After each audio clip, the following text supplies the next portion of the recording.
What is going on, family? Listen, something happened to me that has never ever happened before. And that is, I went viral.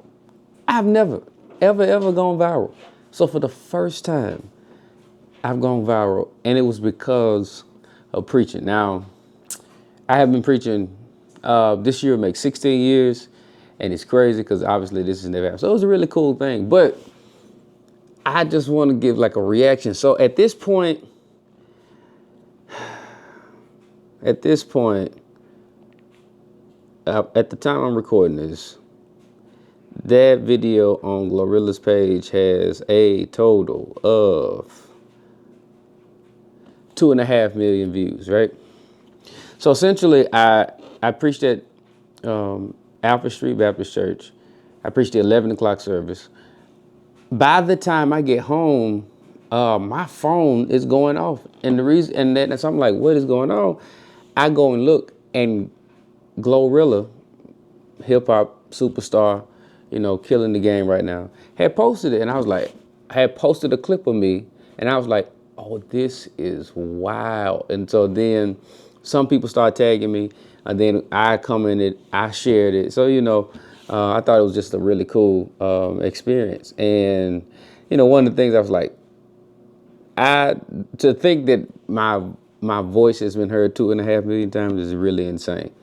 So that's number one. It was a really cool experience. But the background behind it, so oftentimes when I'm putting together a message or putting together a sermon, you have to think through all these various elements of, just basic things like title, and what some people call points, other people may call it movements. And so then like a movement, typically for me consists of like three elements.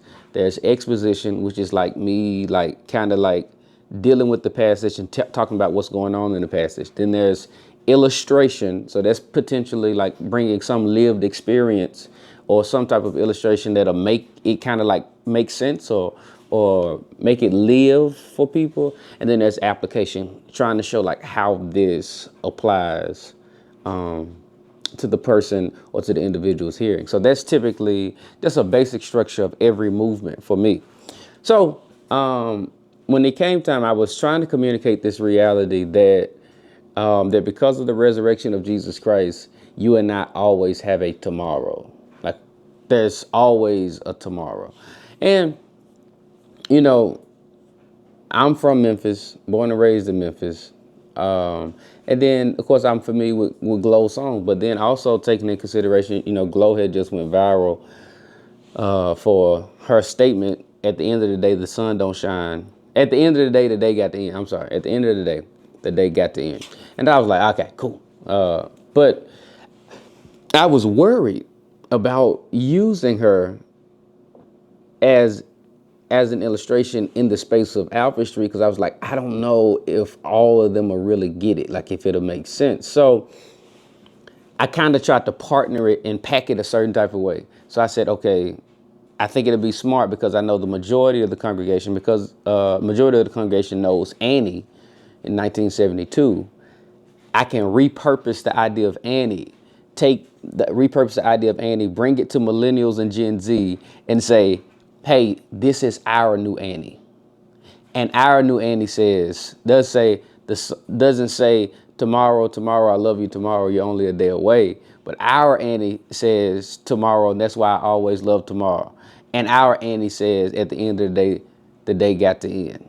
And through that, we see, and through that, and that is what Glorilla is trying to communicate on the heavier, higher, and holier level, we see is a guarantee from Jesus Christ for those disciples in John 21 that, hey, even after you failed, even after you ran away, there's still always a tomorrow. So it was that, like, it was a whole lot more complex than a 60-second clip. So, yeah, so I was nervous about it, but to see it happen, and then now getting home, and then it's gone viral because it was posted by her, was pretty cool. And I hope I get to meet Glorilla one day, because then, of course, I start using this whole thing like, oh, I'm Glorilla's pastor. I'm Glorilla's pastor. So, Glow, if you ever see this, yes, I have affectionately called myself your pastor. So that's something else as well, that's the story behind it. But then another thing is interesting, man.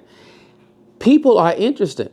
Like the degree to which people go, I believe it is a mental illness for you to go on somebody's page that you don't know and to comment negative things. And then secondly, not just go on somebody's page that you don't know, but then also make judgments about things that you don't even have the context for. So I'm gonna read some of the stuff. And it's funny because my family was going crazy. So some of the things that people were saying, right? Matter of fact, just this morning, one guy said, I stole somebody's whole message. I was like, huh? What? Let me go. Let me find. One guy said, called me goofy. I'm so glad I ain't under y'all new generation of ministers. Y'all teach more rap lyrics than Bible. Then another guy said, you preaching a rap song, bro. That's not a doctrine. Therefore, you're up there in the spirit of a TED talker. And then one guy commented and said, when the Bible just ain't enough. Another guy said, more BS from the pulpit. Where are the scriptures? So I was like, it's so interesting because when this happened, the first person, like as time went on, one of the first people I thought of was Mike Todd. And part of the reason Mike Todd gets criticized is because Mike Todd, in a very real way, does things, whether you agree with him or not, he does these things specifically in illustration fashion, in illustrative fashion, so that the audience can, so that they can, I guess, to some degree be palatable, right? So that they can handle whatever he's trying to communicate. And he does a lot of it. That's part of the reason he's Mike Todd.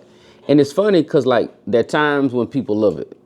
And then there are times when people hate it and, they go at him or whatever. And then I'm just like, okay, well, some days y'all love it and some days y'all don't.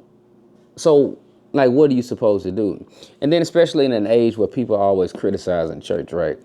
And that's the church don't do this and they ain't relevant to the young people. They ain't doing this and they're not doing that. And it's like, okay, well, first of all, I wasn't preaching Glorilla. I was preaching the gospel and using something common ground between myself and others to say, hey, look at this. I think Jesus does this all the time, right? Like Jesus, hey, would use parables, right? Or would look at a tree, using these things that are common ground between, himself and the people that were listening. So it was there. I was like, that's crazy, the type of comments and the negative comments about it. I will say, and again, I'm not bothered at all. Matter of fact, I keep commenting to these people because I want the views. So Glorilla posted, it has 2.5 million on hers. As of right now, like I posted it and it has like 11,000. Big difference, right?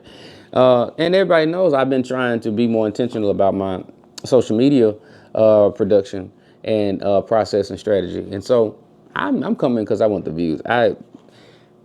Dr. Delvin Atchison, when I was living in Waco, Texas, going to seminary, said something that I still live by to this day. He said, you have to learn how to weigh people's comments. There are certain people whose words hold a lot of weight to me, and those are the people that know me, the people that I have invested in or have invested into me. But people and individuals I don't know, especially over Beyonce's internet, I could care less what you think or what you have to say. It just doesn't make sense. And so, yeah, it's just a matter of the engagement, driving the video even further. And yeah, so if anybody is in ministry or worried about those type of things, especially as far as like listening to people are gonna talk regardless. This has been my whole life in other regards, and so I'm not bothered at all. Especially, and then I'm not bothered. I'm having a good day. I slept real well that night and last night. So yeah, I'm so thankful that it happened. It was a really cool thing. But I'm actually gonna post more snippets from the sermon, and then keep on my content production and keep on going, man. And so this is for me, it was a dope experience, but it's also not the end, right? And again, hopefully one day I get to meet Glow, and I can be like, hey, I'm your pastor. You didn't even know that. So, yeah, I appreciate y'all. If you haven't watched the sermon, I'm going to put it at the end where you can click and watch the sermon. As always, please subscribe, turn that notification bell on, and I'd love to kick it with you and get to know you. And let's talk. Let's rap. I'm all about trying to live in purpose, on purpose, as I always say. Lee Pop Gang. And yeah, I'll see y'all next time. Peace.